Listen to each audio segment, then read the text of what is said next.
Hey there, welcome to Funlearn Talks, the podcast where we break down business, technology, and history into stories that sparks your mind and makes you smarter. I'm Adi, and we explore ideas that shape the world, from empires and entrepreneurs to code and culture. If you love connecting dots and asking why things are the way they are, you're in the right place. Let's get started with today's story. Inventor Cài Lún emerged from the corridors of power. Imagine a society still scribbling on bamboo slips, transitioning to something as transformative as paper. Yes, Cài Lún, a resourceful eunuch official of the Eastern Han, invented paper. He ingeniously pressed wet mulberry bark, rags, and hemp into flat felted sheets. This breakthrough didn't just simplify record-keeping, it revolutionized communication, education, and administration across the empire, and eventually, the world. But Cài Lún's life was as dramatic as his invention was impactful. Entangled in court intrigues, he chose a tragic demise over disgrace, ending his life in silk robes after penning a final poem, a poignant reminder of the often perilous intersection of innovation and politics. But the innovations didn't stop with Cài Lún. The Han Dynasty also dazzled with technological marvels, like the seismograph and odometer carts, devices so sophisticated that mechanical figures would bang drums to mark distances traveled. This inventive spirit extended to cartography and astronomy, with Han generals using rice to construct the world's first known topographic maps and astronomers diligently charting the stars. Imagine the precision and understanding it required to produce such detailed astronomical and geographical records. On the medical front, the Han era was equally pioneering. The Dr. Hua Tuo, armed with his knowledge of herbal medicine, performed surgeries under the influence of an anesthetic concoction made from wine and cannabis compounds. Think about that. Surgical anesthesia, centuries before it became a recognized practice in the modern world. Meanwhile, daily life in the Han Dynasty was fueling a surge in artistic and cultural pursuits. Artisans pushed the boundaries of lacquerware and jade carving thanks to their adept use of iron tools. Potters, not to be outdone, employed glazes to depict scenes that captured both mythological stories and slices of everyday life. Affluence and stability under the Han rule cultivated a rich soil for cultural advancement. Burial customs, for instance, grew increasingly sophisticated, with the very wealthy donning suits made of jade, pieced together by precious metals. Even commoners prepared for the afterlife with detailed clay effigies of houses, ensuring they were surrounded by familiar comforts. And speaking of houses, architecture during this period was designed to accommodate large, multi-generational families, signifying the value placed on familial bonds. Homes were built around central courtyards, a testament to both the architectural ingenuity and social customs of the time, where women, often referred to as inside people, were generally expected to remain within the confines of the home. In the realm of historiography, Ban Zhao stands out as a figure of monumental significance. After her brother's death, Emperor commissioned her to finish a critical historical work on the Western Han. As China's first recognized female historian, her accounts, including those of the ruling matriarchal line, were not only welcomed but celebrated, highlighting an acknowledgement of women's roles in scholarly and societal contributions during the Han Dynasty. Through these narratives, we see that the Han Dynasty was much more than a period of political stability. It was an era marked by profound advancements and cultural richness, setting foundations that would influence generations to come. As tensions within the Han Dynasty's court hit a boiling point, a stark division emerged between scholars and eunuchs. Imagine this. The educated elite and those seen as physical representations of betrayal to Confucian ideals clashing harshly. Eunuchs, often derided due to their inability to carry on family lineage and seen as mutilated embodiments of dishonor, were accumulating wealth by peddling official posts. This unsavory trading undermined the merit-based advancement that scholars held dear. Picture the chaos. Even military positions were bought and sold like market goods. Moving on. It's fascinating how this internal conflict spiraled into widespread chaos. By the late Han period, exploitation was rampant. Wealthy landowners squeezed every bit of labor from the beleaguered peasants. And as if scripted by nature itself to compound the misery, floods and famines lashed the lands, pushing the people to their limits. It was in this climate of desperation and unrest that the Yellow Turban Rebellion, led by Taoist faith healers in 184 to 85, erupted. It was as if the earth itself had had enough. In a gruesome turn of events, chaos consumed the capital.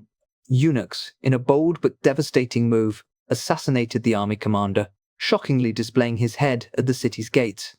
The army's response was swift and brutal. A total massacre of the eunuchs followed. The ensuing anarchy led to the fragmentation of the Han Empire, as independent kingdoms staked their claims, diluting the Han's control dramatically. The turbulence of the times found poignant expression in Cao Cao's lament in Graveyard Song. 10,000 families were all wiped out. For 1,000 leagues, not a cock was heard to crow. The desolation was stark, nearly apocalyptic of the people. Barely 1 in 100 survived. Let that sink in. The sheer scale of devastation was heart-wrenching. Now, let's shift the scene to a surprising turn of events involving the same Cao Cao. The year was 89 when Emperor Xian, merely 8 years old, ascended to the throne, only to become a pawn in the brutal power play of the time. By 1902, as Xian managed a narrow escape from a cruel captor, he was on the brink of seeking help from none other than Cao Cao. Speak of the devil, or rather, as the saying goes, speak of Cao Cao and Cao Cao appears. Right when hope seemed dim, Cao Cao's troops appeared, almost miraculously, to save the day. With the emperor under his control, Cao Cao was poised to mend a fracturing empire. By 220, after conquering the Han's northern adversaries, he led a formidable force southward, setting the stage for the legendary Battle of Red Cliff. Stepping back to perceive the broader canvas, Luo Guanzong's Romance of the Three Kingdoms, a 14th century masterpiece, encapsulates the epoch's dramatic fluctuations.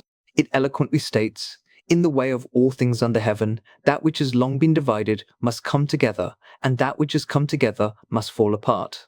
This thematic cycle of order and chaos, reminiscent of Mencius's observations, resonates through Chinese history, warning of the perils of division and disunity. By the time Cao Cao led the Han Armada to the Yangtze, his troops, though resolute, were battered by disease, dwindling morale, and diminishing supplies. The challenging terrain of the south's marshy wetlands further ensnared the cavalry, setting a grim stage for what would become an infamous engagement in Chinese military history. Interesting, right? Each twist in the tale reveals just how deeply interconnected governance, military strategies, and cultural ethos were in shaping ancient China's destiny. Let's keep going to explore how these historic events set the foundation for future empires and chapters in Chinese history. Right in the thick of battle at Red Cliff, Cao Cao had decided on a clever tactical retreat, a moment to catch his breath and regroup. But Cao Cao made a fatal error by chaining his warships together along the banks of the Yangtze. This setup, intended for stability, turned out to be a sitting duck for an ingenious attack. Enter Zhu Yu, a divisional commander for the allied forces of Wu and Shu. Conjuring a ruse of defection, he drove boats filled with combustible materials right towards Cao Cao's fleet. The boats, set aflame, were swept by the winds directly into the chained armada. The result? A firestorm that claimed scores of men and horses, either by fire or by drowning, as they tried to escape the chaos. With this fiery siege, not only did Cao Cao's ships burn the blaze spread to his land encampment, now under assault from the southern armies. Cao Cao's forces shattered. He fled, tail between his legs, with his adversaries hot on his heels. The Battle of Red Cliff didn't just shake the foundations of Cao Cao's military might. It signaled an impending curtain call for the Han Dynasty. The aftershocks of this battle resonated far beyond the battlefield, seeping into the social and political fabrics of the time. In a move to solidify the uneasy alliance between Wu and Shu, Sun Quan, leader of Wu, proposed a marital alliance. The bride-to-be was none other than his younger sister Sun Ren, or Sun Shangshang, as she's also known. Not just a political pawn, Sun Ren was a formidable warrior in her own right, celebrated as a pop culture icon throughout history. Legend has it that her retinue of sword-wielding handmaidens struck such terror into the heart of her groom, the widowed Liu Bei, that he shuddered with apprehension every time he entered her quarters. 3 years into this martial alliance while Liu Bei was away, Sun Ren didn't linger in a marriage that boxed her into domestic corners. Instead, she chose to return to her brother's stronghold, reasserting her loyalty to her natal family over her marital ties. Amidst these turbulent tides, Liu Bei depended heavily on the acumen of his chancellor, Zhuge Liang. Celebrated as one of Chinese history's tactical masterminds, Zhuge Liang wasn't just about battlefield strategies. He also contributed to military logistics, with inventions like the wooden ox, which eased the transport of supplies and wounded soldiers. A humble genius, he often remarked that his inventions and strategies were merely survival tactics in a world pocked by ceaseless turmoil. Zhuge Liang, in a blend of practicality and personal resonance, once accepted a marriage proposal for a woman heralded not for her beauty, but for her intellect. A true partner in the chaotic dance of power politics. Meanwhile, Guan Yu, a legendary figure close to Liu Bei and revered as the god of war in later centuries, found this dependence on Zhuge Liang rather displeasing. Yet, in a twist of fate, Guan Yu met his end in battle against Cao Cao's forces in 209, a stark reminder of the perpetual cycle of war and retribution that pinned these historical giants against each other. Cao Cao himself wasn't far behind Guan Yu in facing mortality. In the year 220, stricken by severe headaches, he called upon the famed physician Hua Tuo, but even the best medical minds couldn't forestall the end. Cao Cao's demise marked a significant chapter's end in the annals of Chinese history, leaving a legacy both fierce and fraught with the ironies of fate. In this historical tapestry, woven through battles, alliances, and personal drama, every character, whether wielding a sword or a strategy, played a crucial part in shaping the course of Chinese history. Each maneuver at Red Cliff or a political marriage carried weight far beyond the immediate consequences, echoing through centuries.